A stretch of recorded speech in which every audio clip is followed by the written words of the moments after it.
Hi hello everyone welcome back to my YouTube channel. ನಿನ್ನ ಜೊತೆ ನನ್ನ ಕತೆ ಮುಂದಿನ ಸಂಚಿಕೆಯಲ್ಲಿ ಏನಾಗುತ್ತೆ ಅಂತ ನೋಡ್ಕೊಂಬರೋಣ ಬನ್ನಿ. ಅಲ್ಲಿವರೆಗೂ ಎಲ್ಲ ನಮ್ಮ ಚಾನಲ್ನ ಸಬ್ಸ್ಕ್ರೈಬ್ ಮಾಡಿದ್ರೆ ಸಬ್ಸ್ಕ್ರೈಬ್ ಮಾಡ್ಕೊಳ್ಳಿ, ಪಕ್ಕದಲ್ಲಿ ಕಾಣ್ತಿರೋ ಬೆಲ್ ಐಕಾನ್ ಕ್ಲಿಕ್ ಮಾಡಿ.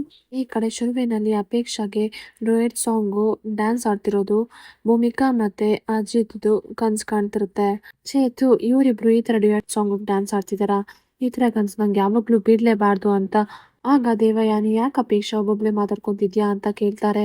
ಆ ಭೂಮಿ ಮತ್ತೆ ಅಜಿತ್ ಇಬ್ರು ಶೋಕಿ ಮಾಡ್ಕೊಂಡು ಹೋಗಿದಾರಲ್ವಾ, ನಂಗೆ ಅದೇ ಕನ್ಸ್ ಬಿದ್ದಿತ್ತು, ಯಾವುದೇ ಕಾರಣಕ್ಕೂ ಅವ್ರು ಡುಯೆಟ್ ಆಡ್ಬಾರ್ದು ಅಂತ ಅಪೇಕ್ಷಾ ಹೇಳ್ತಾರೆ. ಅದನ್ನ ಕೇಳಿಸ್ಕೊಂಡೆ ಸಂಗೀತ ಅವರು, ಅಪ್ಪು ಏನ್ ಮಾತಾಡ್ತಿದ್ಯಾ, ನೀನ್ ಈ ರೀತಿ ಮಾತಾಡ್ತಿದ್ಯಾ, ಸ್ವಲ್ಪ ಸಮಯದಿಂದ ಏನ್ ಮಾತಾಡಿದ್ದೆ ಭೂಮಿ, ನಾನೆಲ್ಲ ಮರ್ತಿದ್ದೀನಿ, ಆದ್ರೆ ತಿರ್ಗಾ ನೀನು ಮತ್ತೆ ಅವಳಿಗೆ ಕೆಟ್ಟದನ್ನ ಬಯಸ್ತಿದ್ಯಲ್ಲ, ನಿಂದೆಂತ ಕೊಳ್ಕು ಮನ್ಸು ಅಂತ ನನಗೆ ಇವಾಗ ಅರ್ಥ ಆಗ್ತಿದೆ ಅಂತ ಸಂಗೀತ ಅವ್ರು ಹೇಳ್ತಾರೆ. ಆಗ ಅಪೇಕ್ಷಾ, ಅಮ್ಮ ಅದು ಅಲ್ಲ ಅಮ್ಮ ಅಂತ ಹೇಳಕ್ ಹೋಗ್ತಾರೆ. ಆಗ ದೇವಯಾನಿ, ಅಯ್ಯೋ ದೇವ್ರೆ, ನಾನೇನೋ ಮಾತಾಡಿಲ್ಲ, ನಾನು ಸಿಕ್ಕಾಕೊಂಡ್ಬಿಟ್ರೆ, ನಾನಿವಾಗ ಸುಮ್ಮನೆ ಇದ್ರೆ ಬೆಸ್ಟ್ ಅಂತ ದೇವಯಾನಿ ಮನ್ಸಲ್ಲೇ ಅನ್ಕೊಂತಾರೆ. ಆಗ ಸಂಗೀತ ಅವ್ರಿಗೆ ತುಂಬಾನೇ ಕೋಪ ಬರುತ್ತೆ, ಸೀದಾ ಅಲ್ಲಿಂದ ಹೋಗ್ತಾರೆ. ಛೇ ಅಪೇಕ್ಷಾ, ನಾನು ಎಂತ ಕೆಲಸ ಮಾಡ್ದೆ, ತಿರ್ಗಾ ನಾನು ಸಿಗಾಕೊಂಡೆ, ಏನ್ ಮಾಡೋದು ಅತ್ತೆ ಅಂತ ದೇವಯಾನಿನ ನೋಡ್ತಾರೆ ಅಪೇಕ್ಷಾ. ಆಗ ದೇವಯಾನಿ, ನಿಂಗೆ ಎಲ್ಲಿ ಏನ್ ಮಾತಾಡ್ಬೇಕು ಅಂತಾನೆ ಗೊತ್ತಾಗ್ದಿಲ್ಲ. ಆಗ ದೇವಯಾನಿ ಕೂಡ ಅಪೇಕ್ಷಾ ಅವ್ರಿಗೆ ಬೈತಾರೆ. ಈ ಕಡೆ ಅಜಿತ್ ಮತ್ತೆ ಭೂಮಿ ಅವರು ಕೂಡ ಅವ್ರ ಕಡೆ ಬಂದಿರ್ತಾರೆ. ಅದೇ ರೀತಿ ಸತ್ಯ ಅವರು ಕೂಡ ಪಾನಿಪುರಿ ತಿಂತಾರೆ. ನೋಡಪ್ಪ ನೀನು ಬಂದ್ಯಾ, ನೋಡಿ ಇವ್ರಿಗೂ ಪಾನಿಪುರಿ ಕೊಟ್ಬಿಡಿ, ಓ ಅಜಿತಾ ನೀನು ಬಂದ್ಯಾ, ಬಾ ಬಾ ಇವ್ರಿಗೂ ಪಾನಿಪುರಿ ಕೊಡಿ ಅಂತ ಕೊಡಿಸ್ತಾರೆ. ಏನ್ ಸತ್ಯಣ್ಣ ಇದು ಪಾನಿಪುರಿಲೇ ಮುಗಿಸೋ ರೀತಿ ಕಾಣಿಸ್ತಾ ಇದೆಯಲ್ಲ ಅಂತ ಭೂಮಿ ಅವರು ಕೇಳ್ತಾರೆ. ನೀವಿಬ್ರು ಏಕಾಂಗಿಯಾಗಿ ಇಬ್ರು ಸುತ್ತಾಡ್ಕೊಂಡು ಹೊರಗಡೆ ಆಡ್ಕೊಂಡು ಆಮೇಲೆ ಮನೆಗೆ ಹೋಗಿ ಅಂತ ಸತ್ಯ ಅವ್ರು ಹೇಳ್ತಾರೆ.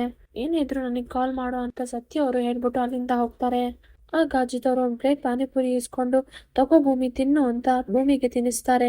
ಏನ್ ಅಜಿತ್ ಅವ್ರೆ, ಸಾಹೇಬ್ರೆ ನೀವು ನನಗೆ ತಿನ್ನಿಸ್ತಿದ್ದೀರಾ ಅಂತ ಶಾಕ್ ಆಗ್ತಾರೆ. ಆಗ ಅಜಿತ್ ಅವ್ರು, ಹೌದು ಭೂಮಿ, ನನಗೆ ಇವತ್ತು ಯಾಕೋ ತುಂಬಾ ಖುಷಿಯಾಗಿದ್ದೀನಿ, ಪಾನಿಪುರಿ ತಿನ್ನು ಅಂತ ಹೇಳ್ತಾರೆ. ಸಾಹೇಬ್ರೆ ನೀವು ನನಗೆ ತಿನ್ಸೋದು ಅಂದ್ರೆ ಏನು, ನಂಗೆ ನಂಬೋದಕ್ಕೆ ಆಗ್ತಿಲ್ಲ ಅಂತ ಹೇಳ್ತಾರೆ. ಮನೆಯವರೆಲ್ಲರೂ ಖುಷಿಯಾಗಿರ್ಬೇಕು ಅಂತ ನೀನು ಬಯಸ್ತಿದ್ಯಾ ಅಲ್ವಾ ಭೂಮಿ, ಹಾಗೆ ನಾನು ಕೂಡ ನಿನ್ನ ತುಂಬಾನೇ ಇಷ್ಟಪಡ್ತಿದ್ದೀನಿ ಅಂತ ಮನ್ಸಲ್ಲೇ ಅನ್ಕೊಂತಾರೆ. ನನ್ನ ಪ್ರೀತಿನ ಇವತ್ತು ನಿನ್ನ ಹತ್ರ ಹೇಳ್ಕೊಳ್ಳೇಬೇಕು ಭೂಮಿ ಅಂತ, ತಿನ್ನು ಭೂಮಿ ಅಂತ ಮನ್ಸಲ್ಲೇ ಅನ್ಕೊಂತಾರೆ. ಆಗ ಭೂಮಿ, ನನ್ನ ಮನ್ಸಲ್ಲಿ ತುಂಬಾ ಸಾಹೇಬ್ರಿಗೆ ಪ್ರೀತಿ ಇದೆ, ಆದ್ರೆ ಅವ್ರ ಹತ್ರ ಹೇಗೆ ಹೇಳೋದು ಅಂತಾನೆ ಗೊತ್ತಾಗ್ತಿಲ್ಲ. ಆಗ ಅಜಿತ್ ಅವರು, ಬಾ ಭೂಮಿ ಅಲ್ಲೊಂದ್ ಸ್ವಲ್ಪ ವಿಶ್ರಾಂತಿ ತಗೊಳ್ಳೋಣ, ದೇವಸ್ಥಾನ ಹತ್ರ ಹೋಗೋಣ ಅಂತ ಕರೀತಾರೆ. ಆಗ ಭೂಮಿ, ಅಲ್ಲ ಸಾಹೇಬ್ರೆ ಇವಾಗಲೇ ಲೇಟ್ ಆಗಿದೆ, ತಿರ್ಗಾ ಆ ದೇವಸ್ಥಾನಕ್ಕೆ ಹೋದ್ರೆ ಇನ್ನ ಲೇಟ್ ಆಗಲ್ವಾ ಅಂತ ಕೇಳ್ತಾರೆ. ನಮ್ಮನ್ನ ಯಾರು ಕೇಳೋರಿಲ್ಲ, ಬಾ ಭೂಮಿ ಅಂತ ಹೇಳ್ತಾರೆ.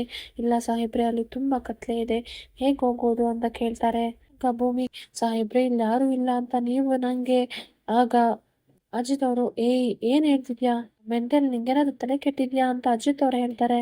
ಆಗಲ್ಲ ಸಾಹೇಬ್ರೆ, ಇಲ್ಲಿ ಯಾರು ಕಾಣಿಸ್ತಿಲ್ಲ, ಓಡಾಡ್ತಿಲ್ವಲ್ಲ, ಅದಕ್ಕೆ ನಾನು ಬೇರೆ ಒಂಟಿ ಹೆಣ್ಣು ಅಂತ ತುಂಬಾ ಭಯ ಆಗ್ತಿದೆ ಸಾಹೇಬ್ರೆ ಅಂತ ಭೂಮಿ ಅವ್ರು ಹೇಳ್ತಾರೆ.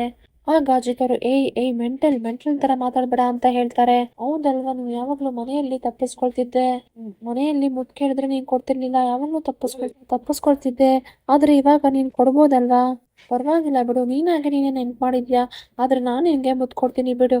ಆಗ ಭೂಮಿ, ಅಯ್ಯೋ ಸಾಹೇಬ್ರೆ ನಿಮ್ಗೇನ್ ತಲೆ ಕೆಟ್ಟಿದ್ಯಾ, ಇವಾಗ ಜೋರ ಕಿರ್ಚ್ಕೊಂಡ್ಬಿಡ್ತೀನಿ ನಾನು. ಆಗ ಅಜಿತ್ ಅವರು, ಕಿರ್ಚ್ಕೊ ನಿಂಗೆ ಎಷ್ಟು ಜೋರ ಕಿರ್ಚಕ್ಕಾಗುತ್ತೋ ಕಿರ್ಚ್ಕೊ. ಮತ್ತೆ ಅವ್ರ ಹತ್ರ ಹೋಗ್ತಿರ್ತಾರೆ. ನೋಡಿ ಸಾಹೇಬ್ರೆ, ಬೇಡ ಸಾಹೇಬ್ರೆ ಅಂತಾನೆ ಹೇಳ್ತಾರೆ. ಆಗ ಅಜಿತ್, ನಿನ್ ಜೊತೆ ಏನೋ ವಿಷಯ ಮಾತಾಡ್ಬೇಕಿತ್ತು, ಅದಕ್ಕೆ ನಾನು ನಿನ್ ಕರ್ಕೊಂಡ್ಬಂದೆ, ನಿಂತ್ಕೊ ಮೆಂಟಲ್ ಅಂತ ಹೇಳ್ತಾರೆ. ಆಗ ಭೂಮಿ, ಸಾಹೇಬ್ರೆ ಮನೆಯಲ್ಲೇ ಮಾತಾಡ್ಬೋದಿತ್ತಲ್ಲ, ಇಲ್ಲಿ ಕರ್ಕೊಂಡ್ಬಂದಿದ್ದೀರಲ್ಲ ಅಂತ ಕೇಳ್ತಾರೆ. ಆಗ ಅಜಿತ್, ನಾನು ನಿನ್ ಜೊತೆ ಮಾತಾಡೋದು ಮನೇಲಲ್ಲ, ಅದು ಸಪ್ರೇಟ್ ಆಗಿ ಮಾತಾಡ್ಬೇಕಿತ್ತು, ಅದಕ್ಕೋಸ್ಕರ ನಾನು ನಿನ್ನ ಇಲ್ಲಿ ಕರ್ಕೊಬಂದೆ ಅಂತ ಅಜಿತ್ ಹೇಳ್ತಾರೆ. ಆಗ ಭೂಮಿ, ಏನ್ ಸಾಹೇಬ್ರೆ ಅದು ಅಂತ ಕೇಳ್ತಾರೆ. ಆಗ ಅಜಿತ್ ಅವರು, ಭೂಮಿ ನಾನು ನಿನ್ನ ತುಂಬಾ ಪ್ರೀತಿ ಮಾಡ್ತಿದ್ದೀನಿ, ನನ್ನ ಮನಸ್ಸು ಕೊನೆ ಉಸಿರು ಇರೋವರೆಗೂ ನಾನು ನಿನ್ನ ಜೋಪಾನವಾಗಿ ನೋಡ್ಕೊಂತೀನಿ, ನಾನು ನನ್ನ ಹೆಂಡತಿ ಅಂತ ನನ್ನ ಸ್ವೀಕಾರ ಮಾಡ್ತಿದ್ದೀನಿ, ನೀನು ನಮ್ಮ ಮನೆಯವ್ರಿಗೋಸ್ಕರ ಆಗಿರ್ಬೋದು ಎಷ್ಟು ಕಷ್ಟ ಪಡ್ತಿದ್ಯಾ, ಆದ್ರೆ ನಾನು ಕೂಡ ನಿನ್ನ ತುಂಬಾನೇ ಪ್ರೀತಿ ಮಾಡ್ತಿದ್ದೀನಿ, ಇದು ನಾನು ಸುಮ್ಮನೆ ಹೇಳ್ತಿದ್ದೀನಿ ಅಂತ ಅನ್ಕೊಂಬೇಡ ಭೂಮಿ, ನಾನು ನನ್ನ ಮನ್ಸಾರನ್ನೇ ಹೇಳ್ತಿದ್ದೀನಿ ಭೂಮಿ ಅಂತ ಹೇಳ್ತಾರೆ. ಏನ್ ಹೇಳ್ತಿದ್ದೀರಾ ಸಾಹೇಬ್ರೆ ಅಂತ ಭೂಮಿ ಅವರು ಕೇಳ್ತಾರೆ. ಆಗ ಅಜಿತ್ ಅವರು, ಭೂಮಿ ನನ್ನ ಮನ್ಸಲ್ಲಿರೋದು ನಾನು ನಿನ್ನ ಹತ್ರ ಹೇಳ್ತೀನಿ, ನಿಂಗೇನ್ ಅನ್ಸುತ್ತೋ ಹೇಳು ಅಂತ ಕೇಳ್ತಾರೆ. ನೀನು ಕೊನೆ ಉಸಿರು ಇರೋವರೆಗೂ ನೀನು ನನ್ನ ಹೆಂಡತಿ ಆಗಿರ್ಬೇಕು ಅನ್ನೋದೇ ನನ್ನ ಆಸೆ ಅಂತ ಅಜಿತ್ ಅವರು ಕೇಳ್ತಾರೆ. ಆಗ ಭೂಮಿಗೆ ಏನ್ ಹೇಳ್ಬೇಕು ಅಂತಾನೆ ಗೊತ್ತಾಗಲ್ಲ. ಆಗ ಅಜಿತ್ ಅವರು, ನನ್ನ ಕೊನೆ ಆಸೆ ಅಷ್ಟೇನೆ ಭೂಮಿ, ನೀನು ನಿಜವಾಗ್ಲೂ ನನ್ನ ಹೆಂಡತಿ ಆಗ್ಬೇಕು, ನೀನೇ ನನ್ನ ಸರ್ವಸ್ವ, ನಿಂಗೆ ಇಷ್ಟ ಇದ್ರೆ ನನ್ನ ಕೈ ಇಟ್ಕೋ, ಇಲ್ಲ ಅಂದ್ರೆ ನಾನು ಬಲವಂತ ಮಾಡೋದಿಲ್ಲ. ಇದನ್ನ ಕೇಳಿಸ್ಕೊಂಡ ಭೂಮಿಗೆ ತುಂಬಾನೇ ಶಾಕ್ ಆಗುತ್ತೆ. ಏನ್ ಹೇಳ್ಬೇಕು ಅಂತಾನೆ ಗೊತ್ತಾಗ್ತಿರಲ್ಲ. ಆಗ ಭೂಮಿ ಮನ್ಸಲ್ಲಿ ನಂಗೆ ತುಂಬಾನೇ ಇಷ್ಟ ಅಜಿತ್ ಅಂದ್ರೆ, ಆದ್ರೆ ಹೆಂಗ್ ಹೇಳೋದು ಅಂತಾನೆ ಗೊತ್ತಾಗ್ತಿರಲ್ಲ ಅವ್ರಿಗೆ. ನೋಡು ಭೂಮಿ, ನಾನು ನಿನ್ನ ಜೋಪಾನವಾಗಿ ನೋಡ್ಕೊಂಡಿದೀನಿ ಇಷ್ಟು 1 ವರ್ಷ, ಆದ್ರೆ ಇದು ಕಾಂಟ್ರಾಕ್ಟ್ ಮದ್ವೆ. ಆಮೇಲೆ ನಾವಿಬ್ರು ನಿಜವಾದ ಗಂಡ ಹೆಂಡತಿ ಆಗೋಣ, ಅದು ನಿನಗೆ ಒಪ್ಪಿಗೆ ಇದ್ರೆ ಮಾತ್ರ ಅಂತ ಅಜಿತ್ ಅವರು ಕೇಳ್ತಾರೆ. ಏನು ಯೋಚನೆ ಮಾಡ್ತಿದ್ಯಾ ಭೂಮಿ? ಏನು ಯೋಚನೆ ಮಾಡಬೇಡ, ನಿಂಗೆ ಒತ್ತಾಯ ಮಾಡೋದಿಲ್ಲ. ಆಗ ಭೂಮಿ ನಂಗೆ ಸಾಹೇಬ್ರಂದ್ರೆ ತುಂಬಾನೇ ಪಂಚಪ್ರಾಣ, ಆದ್ರೆ ಏನ್ ಮಾಡ್ಲಿ ಅಂತ ಯೋಚನೆ ಮಾಡ್ತಿರ್ತಾರೆ. ಆಗ ಭೂಮಿ ಅಜಿತ್ ಕೈ ಮೇಲೆ ಕೈ ಇಡ್ತಾರೆ. ಮುಂದಿನ ವಿಡಿಯೋದಲ್ಲಿ ಏನಾಗುತ್ತೆ ಅಂತ ನೋಡೋಣ.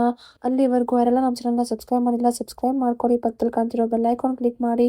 ಫ್ರೆಂಡ್ಸ್, ಈ ವಿಡಿಯೋ ಇಷ್ಟ ಆದರೆ ಒಂದು ಲೈಕ್ ಮಾಡೋದನ್ನ ಮರಿಬೇಡಿ. Thank you for watching.